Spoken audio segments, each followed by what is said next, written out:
I always wondered why people would succeed. What was the difference between someone who did really well and someone who wouldn't do well? Was it practice? Was it talent? And a lot of people ask me, through my experience of working with a number of different teams, well, what is it? I came to the conclusion through my own reading and research that 1% was talent and 99% was practice. There's a principle I came across which was called the 10,000 hours principle. And it says, in a book that I read a few years ago called The Outliers by Malcolm Gladwell, he said that most people who rose above other people had practiced significantly, in and around 10,000 hours. And that was based on a study from Dr. K. Anders Ericsson, professor of psychology at Florida State University. And he studied people that were successful and for what makes them better than everybody else. And what he came up with is that the amount of practice they would put in was phenomenal. Phenomenal levels of practice, up to 10,000 hours. And they called it the 10,000 hour rule.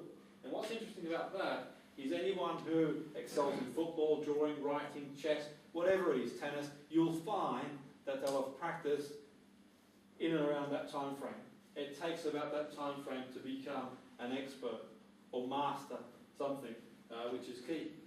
And what was interesting as well, they did a study on these violinists in Berlin, and they took ones who mastered the art of playing the violin and ones who just mediocre. And they found the ones who were mediocre to practice for about 3,000 or 4,000 hours in 10 years. The ones who practiced near enough 10,000 hours in 10 years were masters. They also studied, and teams of psychologists have studied different people in different situations. The Beatles, the famous pop group, the Beatles, they, from 1960 to 64, couldn't play. Yet they moved to Hamburg in 1960. They couldn't play, but by 64 they had a big hit, and they kicked on after that. And they found that it was just through sheer practice they got there. Wayne Gretzky is an ice hockey player in Canada, one of the best people of all time. And it was really interesting to find that he also practiced over and over again. Bill Gates, before he launched his computer program software, had worked on it for 10,000 hours or so. And these are based on independent research projects for different people. And the list goes on, really. And you'll probably see that people that you know who sort of have excelled and gone on to do really well would pretty much use that principle.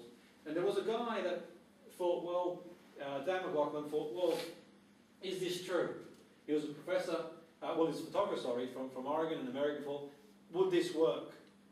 He'd never picked up a golf club in his life before. It was 30 years of age. He thought, well, I'm going to see if I work, if I can move towards playing PGA.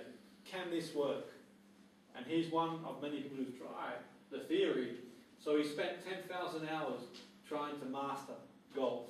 And he got to a level where he picked up sponsors from Nike for his efforts, and he excelled significantly to the point where he got to that level to play tour.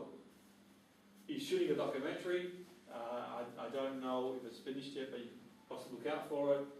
And what was really interesting as well was the fact that this guy would go on and prove the principle, like many other people have proved to have worked. And I guess if you're looking to quantify that, that's literally 20 hours a week working on a chosen pursuit, which is about 1,000 hours a year.